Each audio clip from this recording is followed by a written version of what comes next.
នាយឧត្តមសេនីយ៍ទាសីហាចូលរួមរំលែកទុក្ខនិងសោកស្ដាយចំពោះការបាត់បង់កងទ័ពមុខខៀវកម្ពុជាចំនួន2រូបដែលបានពលីក្នុងអំឡុងពេលបំពេញបេសកកម្មនៅទីក្រុងម៉ាឡាកាល់នៅសាធារណរដ្ឋស៊ូដង់ខាងត្បូងនាយឧត្តមសេនីយ៍ទាសីហាឧបនាយករដ្ឋមន្ត្រីក្រសួងការពារជាតិនៅរសៀលថ្ងៃទី14ខែឧសភាឆ្នាំ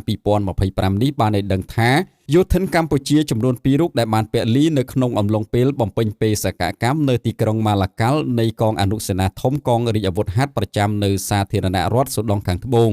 ឧបនាយករដ្ឋមន្ត្រីទាសីហាបានថ្លែងថាក្នុងនាមជាថ្នាក់ដឹកនាំក្រសួងការពារជាតិព្រមទាំងនាយទាហានរងនិងពលទាហានទាំងអស់នៃកងយុទ្ធពលខេមរភូមិន្ទសូមចូលរួមរំលែកទុក្ខនិងសោកស្ដាយបំផុតចំពោះការបាត់បង់យោធិនចំនួន2រូបដែលបានពលីក្នុងអំឡុងពេលបេសកកម្មនៅក្នុងទីក្រុងម៉ាឡាកាល់នៃកងអនុសេនាធំរាជអាវុធហត្ថប្រចាំសាធារណរដ្ឋស៊ូដង់ខាងត្បូងរដ្ឋមន្ត្រីការពារជាតិកម្ពុជាបានគូបញ្ជាក់ថានេះជាការបាត់បង់យោធិនដ៏ឆ្នើម2រូបដែលបានធ្វើពលិកម្មដើម្បីបុព្វហេតុជាតិមាតុភូមិជាទីស្នេហាចូលរួមថែរក្សាសន្តិភាពក្រោមឆ័ត្រអង្គការសហប្រជាជាតិនិងរួមសុខរួមទុក្ខជាមួយប្រជាជនកម្ពុជារហូតដល់ថ្ងៃអវសាននៃជីវិតឯកឧត្តមឧបនាយករដ្ឋមន្ត្រីទាសីហាសូមបួងសួងដល់ដួងវិញ្ញាណក្ខន្ធយោធិនទាំងពីររូបសូមស្ថិតនៅសុគតិភពជានិច្ចនិរន្តរ៍កុំបីឃ្លៀងឃ្លាតឡើយបាទនេះគឺជាដំណឹងដ៏ក្រៀមក្រំសម្រាប់កម្ពុជាដែលបានបាត់បង់នៅយោធិនពីររូបដែលបានពលីនៅក្នុងការបំពេញបេសកកម្មនៅប្រទេសស៊ូដង់ខាងត្បូង